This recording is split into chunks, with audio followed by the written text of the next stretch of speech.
All right, all right. Everyone is welcoming into the call. What is up, Adrian? Good afternoon. I finally got it right. And we're not in morning, we're in afternoon, and we're ready to go. We are morning in some time zones, but not in ours. Love it. You know what Awesome. else? All You know what right. else is interesting? We have some faces. Well, they're coming on. We have some faces actually smiling back at us today. Excitement. Yes, I love it. Thank you, Catherine, for keeping your camera on, girl. We love to see the smiling faces. Thank you, Julie. Thank you, Maliki. It's awesome. Otherwise, hey, Jeff. Otherwise, it feels like we're speaking into the abyss. All right, but only do it, hey, America, but only do it if you're safe, people, not if you're driving. While we're getting started, I don't know if you guys follow this stuff. I'm a big dork when it comes to this kind of stuff. Did you guys know 50 years ago today, U.S. President Richard Nixon said he would release the edited tapes made in the White House, and we all know what wonderful controversy that was. I just was cool. No, 50 years ago today, that happened. I did not know that, but I cannot keep up with the controversies we have going on today. For never mind what happened when I was born. Right? I needed a segue. I needed a distraction, so that's what it gave me. All right, here we go. Awesome. All right, let's jump right in here. All right, we're going to start off with Miami-Dade single family homes. And if this is the first time you're joining us, what you're looking at is a 1 week snapshot, last 7 days in the market. And we take a look at what happened in the last 7 days, and then we layer it over and compare it to what happened in the prior 7 day period. So we're kind of looking at the last 2 weeks in business. And so we're starting off with Dade County single family homes. And Adrian, anything jump out at you on this? So really, the big one is just you've got 40 fewer pendings hitting them, going under contract, and so not a massive change, but small downtick. That's kind of what I noticed. I You think flow, we'll which in result, I'm sorry, and which in resulted to a slight, downtick in fewer close. So, but not massive, nothing crazy. really, yeah, exactly. I was going to say, if you look at the week over week, it's almost a carbon copy. There's not a real big difference in terms of new listings on the market. We took a few more listings, which was great, about 10 more, and we could use that in the single family home market. We don't want to see that in every category, but in single family homes, we're good. And we are seeing consistency in price decreases. So, good and bad. The good is that we're getting them decreased. The bad is that we should be coming on the market at the right price, but some people are still trying to test the market. And as we go through all four categories, I know we want to talk about that because we see big numbers in one of them particularly. Correct. Yep, love it. All right. Awesome. All right. Let's move on to the next category, which is Broward County single family homes. So almost not a tale of two different cities. So 27 fewer new to market again, not that big of a difference, but kind of steady, right? A few less price decreases, couple more pendings again, but no major significant changes other than just a few less closings. But again, nothing crazy to report on this one. Yeah, what I noticed on here was again week over week back on market, right? We had 111 the week before, 110 this week, and just so everyone's clear, what back on market truly is these are properties that were on the market, they had gone under contract, and now they were back active again. And that's usually, I mean, it could be, a failed negotiation and they preempted the pending. It could also be a failed buyer financing, but moreover than not, we're seeing them fail and come back on the market during the inspection period. And so that's not something we always see historically, but right now we're seeing more of that. Buyers are being more cautious about moving forward if they are taking on more than they plan to accept as far as repairs on a property. If I can add one quick caveat to that, something that I see landing on my coming across my desk more and more as we navigate this market is the sale of buyer's contingency addendum, right? So that's one of those contingencies that may cause a deal to come back on the market after it fails. I'm not introducing it as if you didn't know or should know what the sale of buyer's contingency is for that come the contracts. But what I want to hear is this: a lot of agents I notice write the time frame for sale of buyer's contingency to be due the same time that the buyer's property is set to close. And my challenge with that is that we understand in this business, there is almost always the possibility of a delay that not neither one side can necessarily control. So please afford yourselves a few days buffer so that you're not giving yourselves all this indigestion, the deal's falling apart, or it just needs a few days to close, and now you're asking for extensions. One side doesn't want to do it. I hope that made sense. Just create a buffer. So if the date for the closing of the buyer sale of property is on the 25th, give it a few extra days, write that into the contingency. Now you've created a buffer. Hope that made sense. Absolutely. It made sense to me. I hope it made sense to everyone else. But if you've not dealt with a double-sided transaction, it may not make sense yet. But when you get there, you'll realize, yeah, you need that buffer. All right. Love it. Awesome. All right. Let's jump over to the condo market. We're going to start over. Actually, we're going to start in Dade County. I clicked too aggressively. And so Right. what do you see here? So the two big ones are, fewer to market, right? If we've got about just within 50 fewer newer to market. But then on the flip side of that is that everything is almost about even. Pendings are even, closings are pretty even, and expireds have stayed reasonably flat. Yeah, back on market was almost identical to the prior week. Mhm. The one thing that I do notice, and this goes for the townhomes in condo in both counties, but the number of price decreases. Right, we're seeing like 569 properties had at least one price decrease, or 568 the week before. It's adjusting the prices to the market to ensure and to secure a sale. And so just again, I can just ask our agents to please come to classes. If you're unsure about pricing, let one of us look at it for you. Bring it to Adrian, bring it to your team leader, bring it to myself. Like, say, hey, could you just double check? Everything we've looked at seems to indicate this is the right price, but yet it's not. We want to be the resource. We want to be able to help you guys list them correctly, price them correctly, so that we can ultimately sell them and create that raving fan for you. Love it. Can I ask a really quick question? We get a conversation that shows up is that, hey, I get it, the seller is here, the reality is here, but I don't want to not take this listing. So and then we'll just do some price adjustments. And I hear that conversation a lot. My concern is not so much that they're taking the listing and saying we'll price adjust it as necessary. It's do you have the strategy for maneuvering the price adjustments as they need to, and are you setting them in motion from the get-go with the listing agreement? Meaning, Catherine, only because your face is right front and center for me, is that did you write into the listing agreement what the strategy is to actually reduce the price for week 2, week 4, week 6, versus here we are again, week 5, week 6, no traffic, no nothing. Now we're having that uncomfortable conversation. Just set it up, like tee it up, instead of waiting for a reaction from the seller. And that's where it gets uncomfortable. That's where the expired show up. And hopefully that we're getting in front of that. And like Natascha said, otherwise, let's get in some classes so that we can help you guys out with that. Yeah, and I think really importantly, Adrian, just kind of back to that point is making sure we're going back to seller's motivation.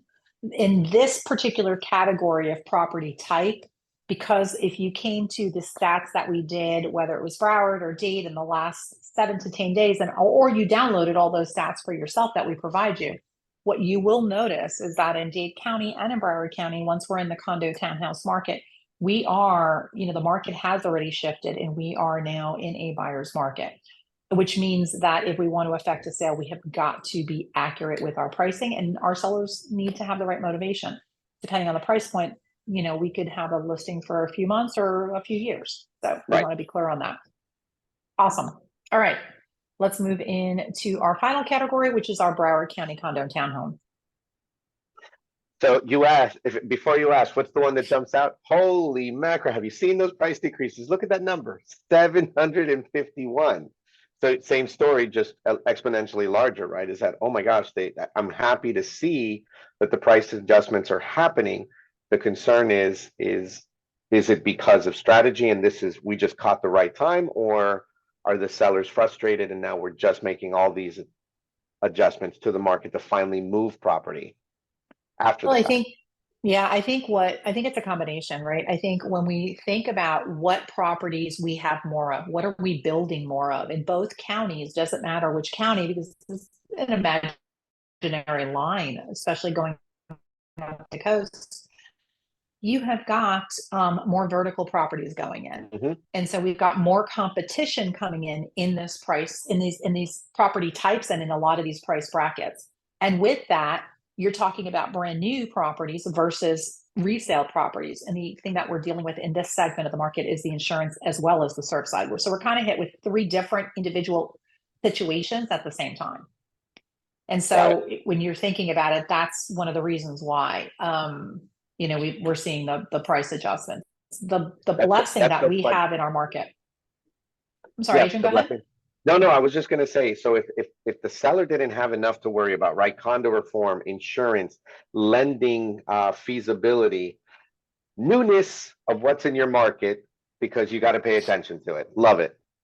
Yeah, but I was going to say the blessing that we have is that we have so much cash still especially in this property type. And so because we have so much cash and there's a lot of cash still coming into the South Florida market from around the country and around the world, that is affording the number of units that are still moving at a rapid pace. Because if we didn't have that, I think we would see a totally different story like other parts of the country are seeing. Got it. Okay, awesome. All Yep. right, we've got a update here. Adrian, talk to us about All right. what in the world is a CDD? So you know how I love to paint pictures. Let me see if I can try this one on pretty easily. So the question, and nobody needs to answer, but the question is are you familiar with what a CDD is, right? It's a community development district. Fancy language for this. So Malik, I see you adjusting your screen. Here's kind of how I just want to direct it. Imagine for a moment I'm a developer, right? I'd want to develop a parcel of land. Let's call it a couple hundred acres. It doesn't matter.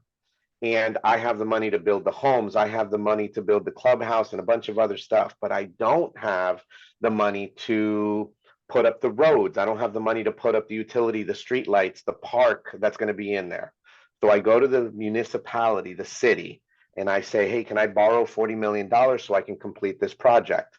Long story short, the municipality says, heck yeah, but I then have to pay that back. So who do I charge? I charge the new future homeowners through their taxes in a municipal assessment that money, right? So whatever dollar amount it is, it doesn't make any difference at this point. What I want to point you guys to is this. So next slide. Is this on the language of your contract? There is a section, paragraph 9, that talks about assessments, special assessments, specifically to the municipal assessments. Nothing to do with condos, guys, but specifically due to this. So what happens is we ran into a scenario where there was a special assessment discovered from the title lien search. Great. It happened to be a community development district tax, which was being imposed.